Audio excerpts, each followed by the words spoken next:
saja langkah baiknya kita berdoa. Berdoa dimulai. Amin. Kita sudah mempelajari tentang fungsi kuadrat ya. Nah, hari ini kita akan mempelajari tentang statistika. Jadi kita punya kesepakatan kelas. Barang siapa yang melanggar nanti ada sanksi ya. Classroom Management. Yang ini dengan seluruh tempat waktu. Perhatikan bahwa semua perlengkapan PR sudah, materi belajar sudah. Bersikap baik dan menghargai semua orang. Dengarkan guru dan teman sekelas serta ikuti arahan. Kerja keras dan lakukan yang terbaik. Nah, motivasinya silakan dibacakan. Danira, boleh dibacakan. Motivation. Start from yesterday, plan for today, hope for tomorrow. The important thing is not to stop with your aim. Albert Einstein. Belajarlah dari hari kemarin, hiduplah untuk hari ini dan berharaplah untuk esok hari.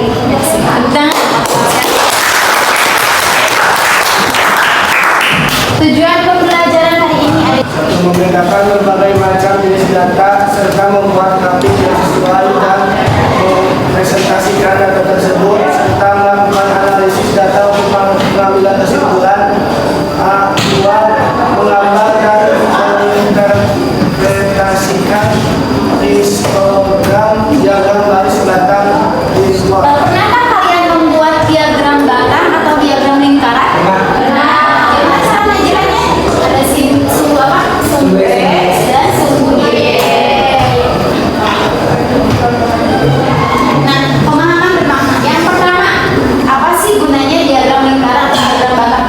Digunakan untuk menampilkan informasi yang tersedia baik dalam bentuk data tunggal maupun data tabel frekuensi.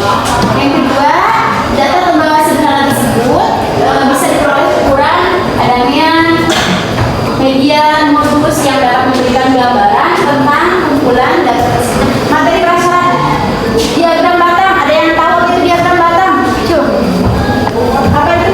Diagram batang adalah jenis grafik yang digunakan untuk menunjukkan dan membandingkan kuantitas data dalam kategori yang berbeda. Ada contohnya dari batang batang yang membentuk yang bentuk segi panjang. Lalu tabel, apa itu tabel? Tabel merupakan susunan data dalam baris dari dan kolom atau mungkin dalam struktur yang lebih kompleks. Sebutannya histogram. Coba histogram. Pada bidang statistika, histogram adalah gambaran grafis dari tabulasi frekuensi yang digambarkan dengan grafis batangan sebagai manifestasi data titik. Nah, jadi di sini lebih kompleks ya teman-teman. Saat pandemi COVID-19, kamu dapat melihat data berapa banyak orang yang terinfeksi virus COVID-19. Dari data tersebut, kamu bisa melakukan analisis sederhana, seperti pada penularan kasus baru, apakah menurun atau bertambah. Bahkan, data tersebut dapat dijadikan dasar oleh pemerintah untuk pengambilan kebijakan. Lalu, apa sih yang dimaksud dengan data?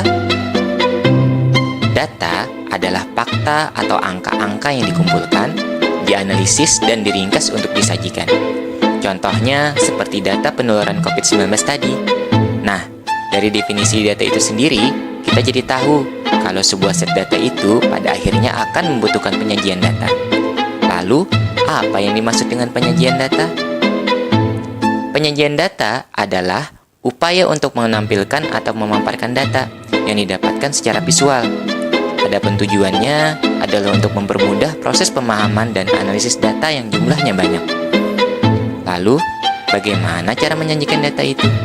Ingatkah kalian dengan virus COVID, pandemi COVID-19 melanda seluruh dunia? Setiap harinya jumlah pasien yang terinfeksi virus COVID terus bertambah.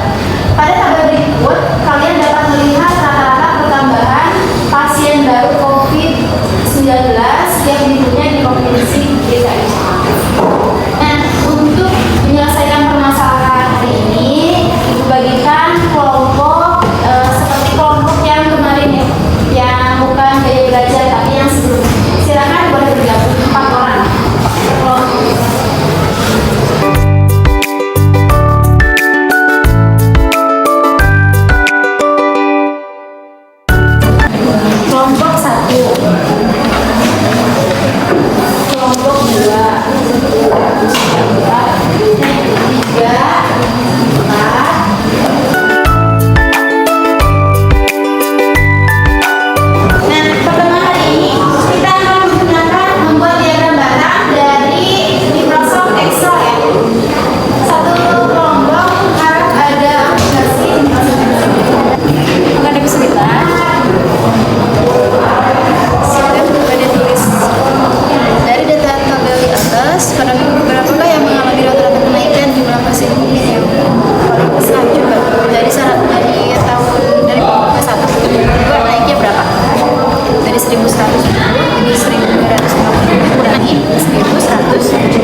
di mana pada kejadian sebelumnya setelah libur panjang, perkiraan akan bertambah 400 sampai dengan 600 kasus.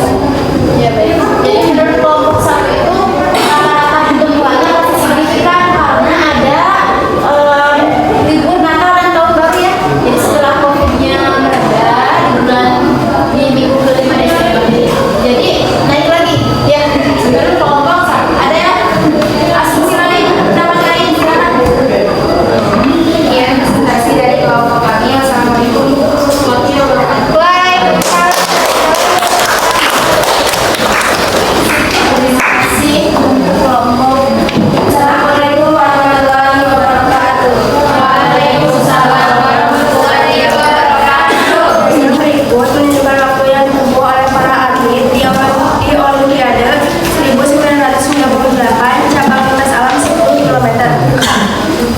Dari grafik di atas, ada beberapa atlet yang berpartisipasi dalam cabang lintas alam, yaitu atlet yang berpartisipasi yaitu ada 25 atlet.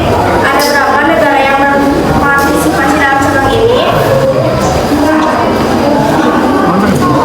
Serta dari negara manakah yang mendapatkan medali emas, berapakah catatan waktunya?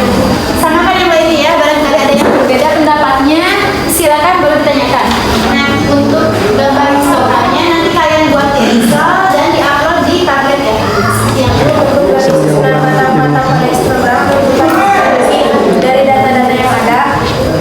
Apa yang dapat kamu simpulkan dari distribusi dan data catatan pada catatan waktu para atlet di atas?